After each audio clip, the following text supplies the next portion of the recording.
Brussels has been warned Brexit has opened the door for other members of the EU27 to quit the bloc, with Poland the most likely candidate.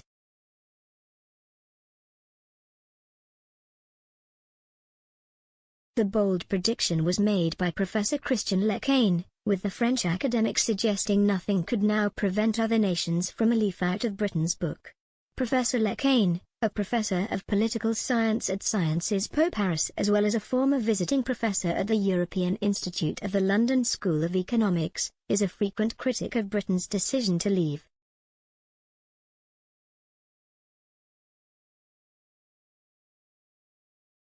However, he acknowledged the fundamental weakness of the ties which bind member states to the EU.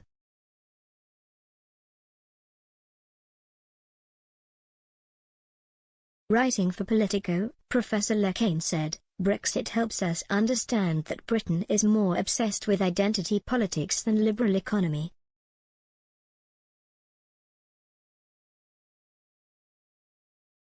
Taking back control and national identity were what British Brexiteers are really interested in, he stressed.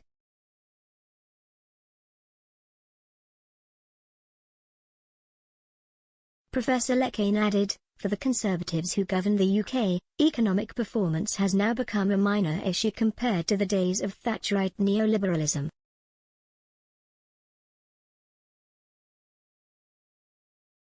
The liberal discourse on global Britain seems to be a big joke.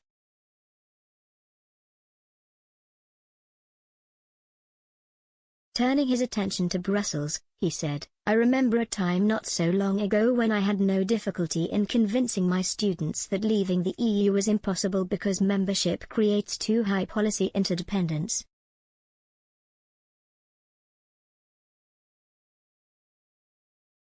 What a mistake. With Europe now a matter of political passion rather than reason, nothing can stop Europeans from leaving it.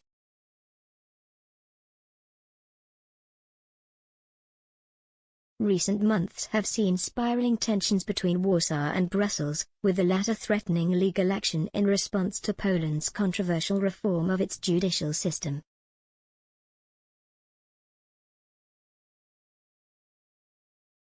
Referring to arguably the most Eurosceptic member state, Mr. Lecain said, "Arguments that Poles will stay in the EU because of generous budgetary subsidies appear very weak in light of the Brexit experience."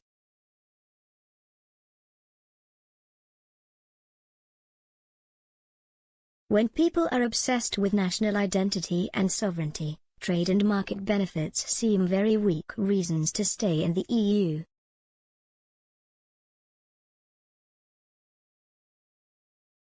From this point of view, pragmatism being a structural value of UK politics seems another big myth.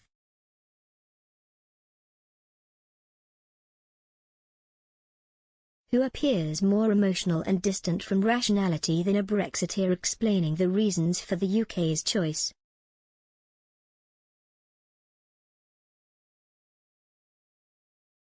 Divisions within Poland were highlighted last month after Poland's President Andrzej Duda said he vetoed a controversial media bill as he shared some Poles' worries about freedom of speech and that signing it into law would strain relations with Warsaw's key ally, the United States.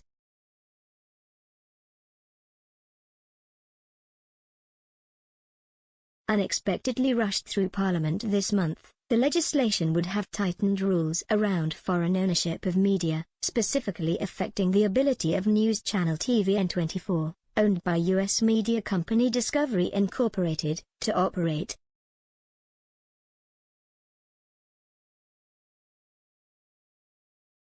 Mr. Duda said, "I believe that generally limiting the possibility of holding shares or stocks in media companies is sensible when it comes to foreign capital. I share the opinion that it should be introduced in Poland, but for the future."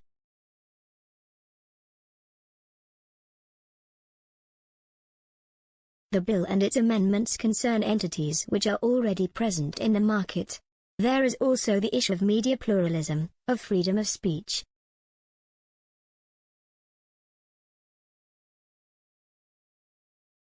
When taking my decision, I took this element into serious consideration.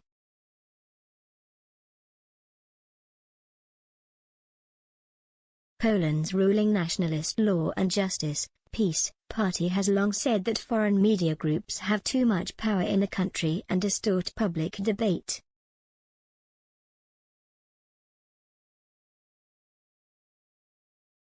Critics say the government's moves against foreign media groups are part of an increasingly authoritarian agenda that has put Warsaw at loggerheads with the European Union.